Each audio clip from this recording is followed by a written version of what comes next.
The tribunal of the feelings. Music is powerless to express anything at all, a feeling, an attitude, a psychological state, says Stravinsky in Chronicle of My Life, 1935. This assertion, surely exaggerated, for how can one deny music's ability to arouse feelings, is elaborated and refined a few lines later. Music's raison d'être, says Stravinsky, does not reside in its capacity to express feelings. It is curious to note what irritation this attitude provoked. The conviction, contrary to Stravinsky's, that music's raison d'être is the expression of feelings probably existed always, but it became dominant, widely accepted and self-evident in the 18th century. Jean-Jacques Rousseau states it with a blunt simplicity. Like any other art, music imitates the real world, but in a specific way. It will not represent things directly, but it will arouse in the soul the same impulses that we feel at seeing them. That requires a certain structure in the musical work. Rousseau, quote, "All of music can be composed of only these three things: melody or song, harmony or accompaniment, movement or tempo," end of quote. I emphasize harmony or accompaniment. That means everything else is subordinate to melody. It is melody that is primordial, and harmony is merely accompaniment. Quote, "having very little power over the human heart," end of quote.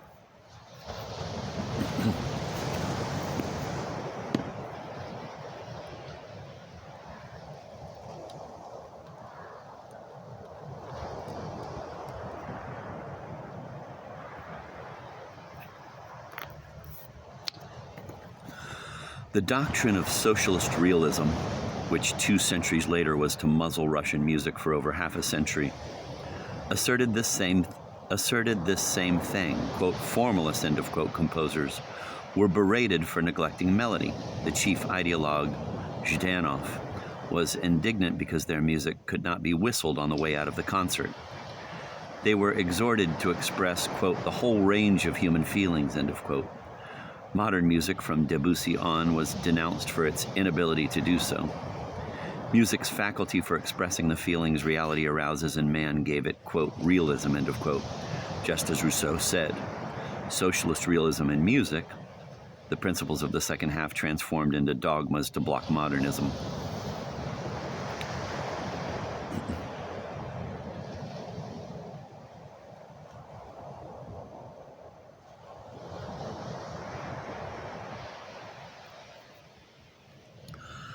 The most severe and thorough criticism of Stravinsky is surely Fyodor Adorno's in his famous book, The Philosophy of Modern Music, 1949. Adorno depicts the situation in music as if it were a political battlefield. Schoenberg, the positive hero, the representative of progress, though a progress that might be termed tragic at a time when progress is over. And Stravinsky, the negative hero, the representative of restoration. The Stravinskyan refusal to see subjective confession as music's raison d'être becomes one target of the Adorno critique. This, quote, "anti-psychological furor," end of quote, is, he says, a form of, quote, "indifference toward the world." Stravinsky's desire to objectify music is a kind of tacit accord with the capitalist society that crushes human subjectivity, for it is the, quote, "liquidation of the individual that Stravinsky's music celebrates," end of quote, nothing less.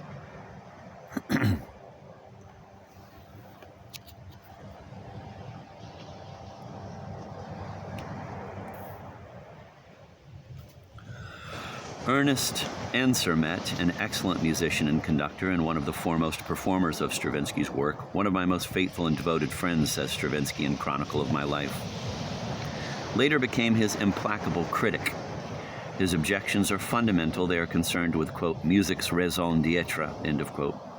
Ansermet says it is, quote, "the affective activity latent in men's hearts that has always been the source of music," end of quote.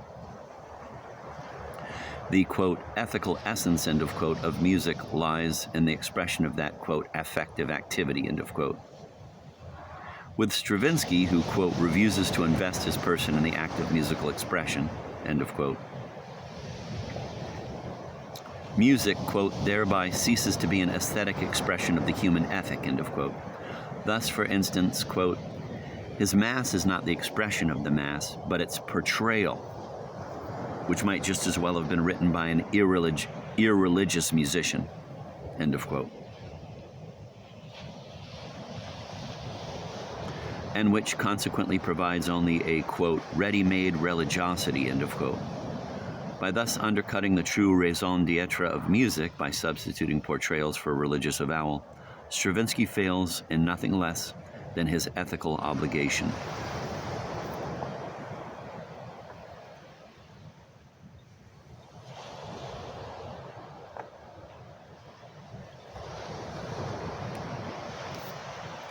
Why this fury? Is it the legacy of the previous century, the romanticism in us striking out at its most significant, its most thorough negation? Has Stravinsky violated some existential need hidden within us all? The need to consider damp eyes better than dry eyes, the hand on the heart better than the hand in the pocket, belief better than skepticism, passion better than serenity, faith better than knowledge.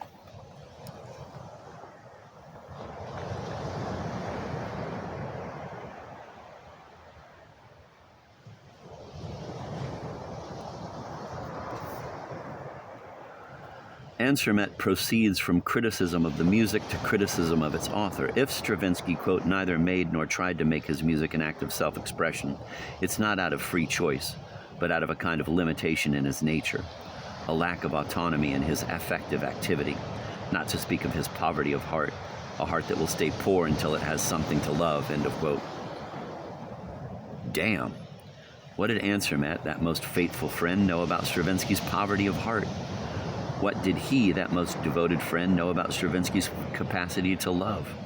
And where did he get his utter certainty that the heart is ethically superior to the brain? Are not vile acts committed as often with the heart's help as without it? Can't fanatics with their bloody hands boast of a high degree of affective activity? Will we ever be done with this imbecile, sentimental inquisition, the heart's reign of terror?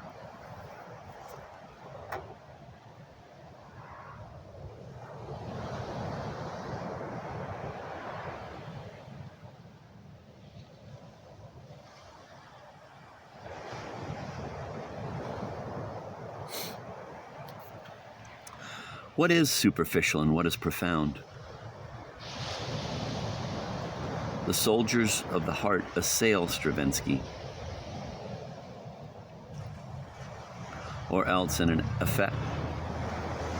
What is superficial and what is profound? The soldiers of the heart assail Stravinsky, or else in an effort to salvage his music, they try to disconnect it from its author's, quote, erroneous, end of quote, ideas.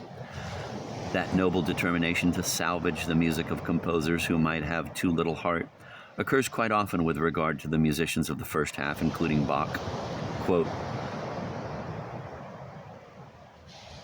the 20th century epigons who were frightened by the evolution of the musical language, end of quote, meaning Stravinsky with his refusal to follow the 12-tone school, quote, and who believed they could redeem their sterility through what they called the return to Bach, are deeply mistaken about Bach's music.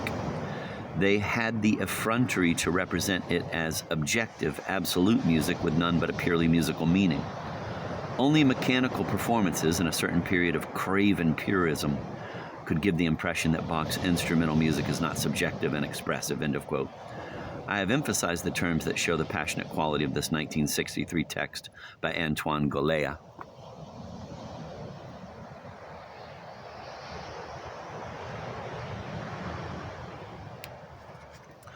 By chance, I came upon a little commentary by another musicologist. It concerns Rabelais's great contemporary, Clément Jeannequin, and his so-called descriptive works like Le Chant des Oiseaux, Birdsong, or Le Caquet des Femmes, Women's Chatter. The determination to salvage is the same. Here again, the italics are mine. Quote, nonetheless, these pieces remain rather superficial. Now, Jeannequin is a far more complete artist than people are willing to admit, for aside from his undeniable pictorial gifts, his work displays a tender poetry, a penetrating ardor in the expression of feelings. This is a poet of subtlety, sensitive to nature's beauties. He is also a peerless bard of womankind, to whose praise he brings tones of tenderness, admiration, respect.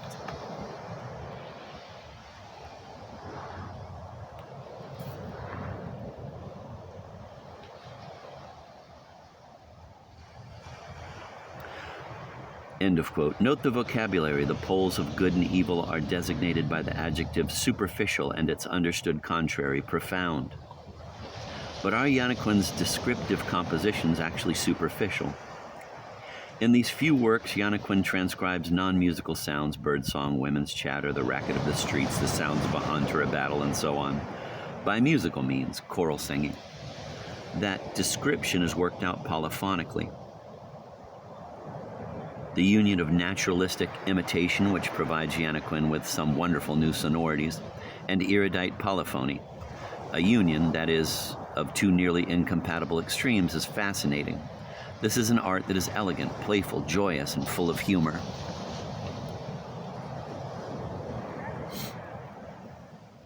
And yet it is precisely the words elegant, playful, joyous, humor, that sentimental rhetoric. And yet it is precisely the words elegant, playful, joyous, humor, that sentimental rhetoric.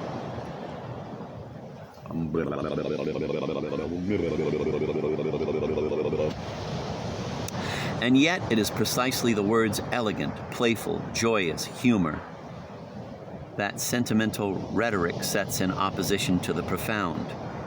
But what is profound and what is superficial? For Jannequin's critic, superficial are the pictorial gifts and description.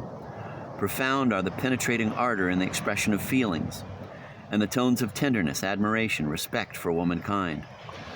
Thus, profound is what touches on the feelings, but one could define the profound in another way. Profound is what touches on the essential.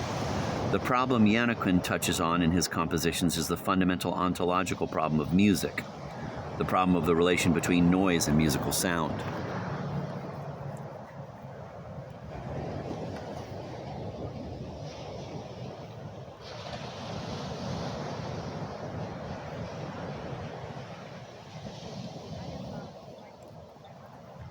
Music and noise. When man created a musical sound by singing or by playing an instrument, he divided the acoustical world into two sharply distinct parts, that of artificial sounds and that of natural sounds. In his music, Jannequin sought to put them together in the middle of the 16th century. He thus prefigured what in the 20th century would be done by, for instance, Janáček, his studies of spoken language, Bartók, or in an extremely systematic way, Messiaen, in the works inspired by birdsong. Jannequin's art reminds us that there exists an acoustic universe outside the human soul, one that consists not merely of nature sounds, but also of human voices speaking, singing, and giving sonic flesh to everyday life, as well as to festive occasions. He reminds us that the composer can give a great musical form to that objective universe.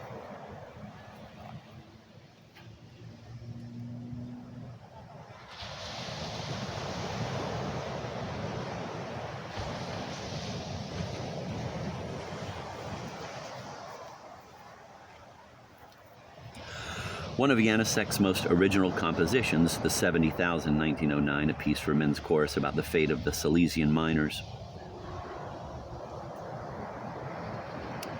The second half of the work, which should be in every anthology of modern music, is an explosion of shouts from the crowd, shouts that tangle together in a fascinating tumult.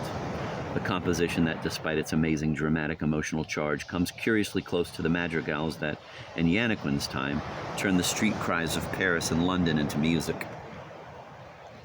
I think of Stravinsky's Les Noces, written between 1914 and 1923.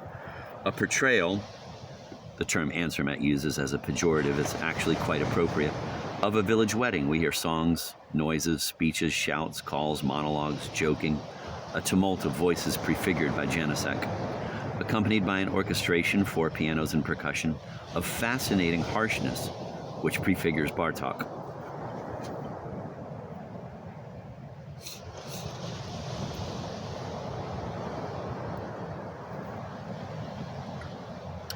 And I think of Bartók's piano suite, Out of Doors, 1926, the fourth part, nature sounds, the voices of frogs at a pond, it seems to me. suggest to Bartók rare and strange melodic motifs. Then into these animal tones merges a folk song that, human invention though it is, lies on the same plane as the frog sounds. It is not a lied, that song of the Romantics meant to display the affective activity of the composer's soul. It is a melody come from the outside as a noise among other noises. And I think, too, of the Adagio of Bartók's Third Piano Concerto, a work of his last, his sad American period.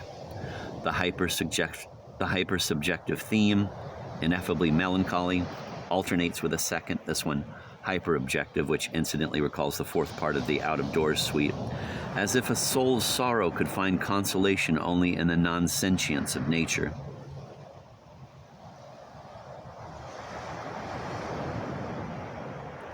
I say, indeed, quote, consolation in the non-sentience of nature, end of quote. For non-sentience is consoling. The world of non-sentience is the world outside human life. It is eternity.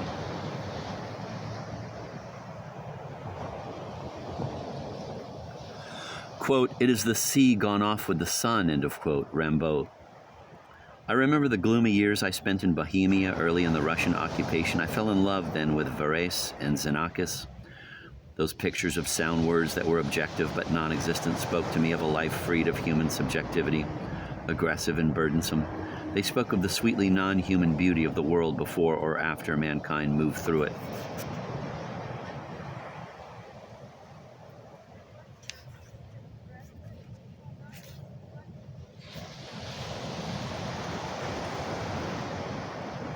Melody. I listened to a polyphonic chant for two voices from the 12th century school of Notre Dame in Paris. Underneath, in augmented note values as a cantus firmus, an ancient Gregorian chant, a chant that goes back to an immemorial and probably non-European past. Above it, in shorter note values, unfolds the polyphonic accompaniment melody. This embrace of two melodies belonging to two different eras, centuries apart, has something marvelous about it, like reality and parable at once. Here is the birth of European music as art. A melody is created to go in counterpoint with another, very old melody whose origins are almost unknown, so this new one is there as something secondary, subordinate. It is there to serve. Though secondary, it is this voice that brings to bear all the invention, all the labor of the medieval musician, whereas the melody it accompanies has been taken unchanged from an antique repertoire.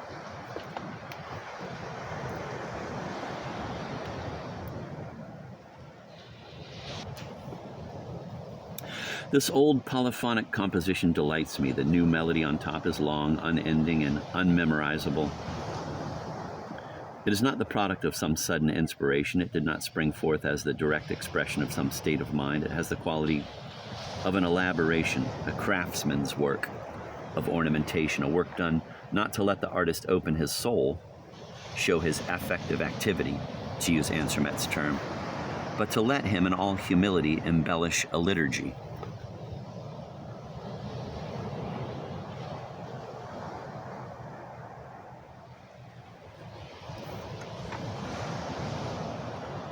And it's my impression that until Bach, the art of melody would keep that quality the earliest polyphonic composers gave it. I listened to the Adagio of Bach's E major violin concerto like a kind of cantus firmus. The orchestra, the bass instruments, plays a very simple theme, readily memorizable and many times repeated, while the violin melody, the focus of the composer's melodic challenge, soars above, incomparably longer, more various, richer than the orchestra's canto firmus, to which it is nonetheless subordinate. Beautiful, spellbinding, yet elusive, unmemorizable, and for us children of the second half, sublimely archaic.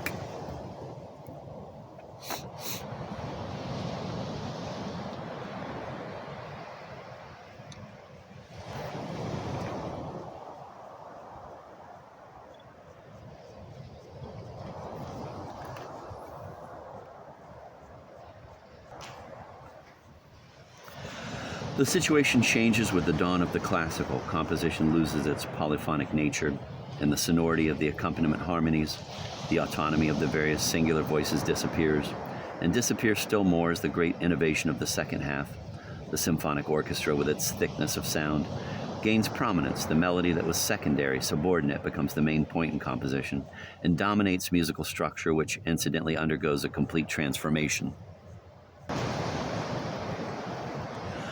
Then the character of melody changes to no more is it the long line that runs through an entire piece. It can be reduced to a phrase of a few measures, a phrase that is very expressive and concentrated, and thus easily memorizable, that can catch or provoke a direct emotion more than ever before. Music has set a great semantic task to capture and musically describe all the emotions and their nuances. This is why the present-day audience applies the term great melodist to the composers of the second half, to a Mozart, a Chopin, but rarely to Bach or Vivaldi, and still less to Joaquin Desprez or Palestrina. The current idea of melody, of what constitutes beautiful melody, was shaped by the classical aesthetic. Yet it is not true that Bach is less melodic than Mozart. It is only that his melody is different. The art of fugue, that famous theme, is that kernel out of which, as Schoenberg said, the whole is created, but that is not the melodic treasure of the art of fugue. The treasure is in all the melodies that arise from this theme and form the counterpoint to it. I like very much Hermann Scherchen's orchestration and recorded interpretation, for example, Contrapunctus 4, the fourth single fugue. He conducts it at half the customary speed. Bach did not prescribe the tempi. Immediately at that slow tempo, the whole of its unsuspected melodic beauty is revealed. That re-melodization of Bach has nothing to do with romanticization. No rubato, no added chords insertion. What I hear is the authentic melody of the first half, elusive, unmemorizable, irreducible to a brief phrase, a melody, an entwining of melodies that bewitches me by its ineffable serenity. Impossible to hear it without great emotion. But it is an emotion essentially different from one stirred by a Chopin nocturne.